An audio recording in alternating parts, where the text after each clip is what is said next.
মধ্যপ্রাচ্যে Iran Israel সংঘাত ঘিরে যখন উত্তপ্ত হয়ে উঠেছে পুরো বিশ্ব, ঠিক তখনই পূর্ব এশিয়া থেকে আসছে নতুন এক কঠোর বার্তা। উত্তর কোরিয়ার নেতা কিম জং উন ইরানের উপর যুক্তরাষ্ট্র ও ইসরায়েলের হামলাকে একটি দেশের জাতীয় সার্বভৌমত্বের সরাসরি লঙ্ঘন বলে উল্লেখ করেছেন।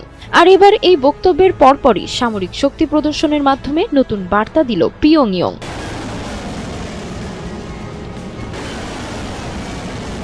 ইরান ইসরায়েল যুদ্ধের মধ্যেই উত্তর কোরিয়া প্রকাশ্যে এনেছে প্রায় ৫,০০০ টন ধারণ ক্ষমতার একটি নতুন ডেস্ট্রয়ার যুদ্ধজাহাজ।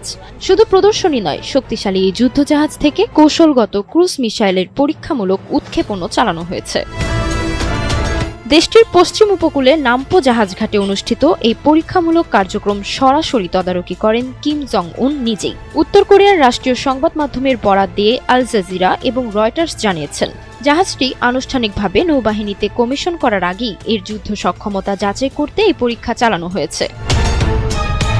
প্রতিবেদন অনুযায়ী নতুন এই ডেস্ট্রয়ার থেকে সি টু সারফেস মিসাইল উৎক্ষেপণ করা হয়েছে। কিম জং উন এই পরীক্ষাকে নতুন যুদ্ধজাহাজের সামরিক সক্ষমতার অন্যতম গুরুত্বপূর্ণ ধাপ হিসেবে উল্লেখ করেছেন। তিনি এই যুদ্ধজাহাজকে উত্তর কোরিয়ার সামুদ্রিক প্রতিরক্ষার নতুন প্রতীক বলেও অভিহিত করেন। শুধু তাই নয়, কিম জং উন ভবিষ্যতে একই ধরনের বা আরও উন্নত প্রযুক্তির যুদ্ধজাহাজ তৈরির নির্দেশ দিয়েছেন। পাশাপাশি উত্তর কোরিয়ার নৌবাহিনীকে পারমাণবিক অস্ত্র বহনে সক্ষম বাহিনীতে রূপান্তরের পরিকল্পনার কথাও তুলে ধরেন তিনি।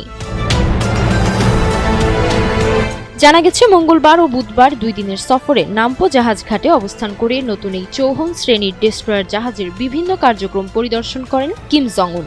এই জাহাজটি উত্তর কোরিয়ার নির্মাণাধীন নতুন সিরিজের ৫,০০০ টন ধারণ ক্ষমতার চৌহন ক্লাস ডেস্ট্রয়ার। সব মিলিয়ে ইরান ইসরায়েল সংঘাতের উত্তেজনার মাঝেই উত্তর কোরিয়ার এই সামরিক প্রদর্শন নতুন করে আন্তর্জাতিক রাজনীতিতে উদ্বেগ তৈরি করেছে।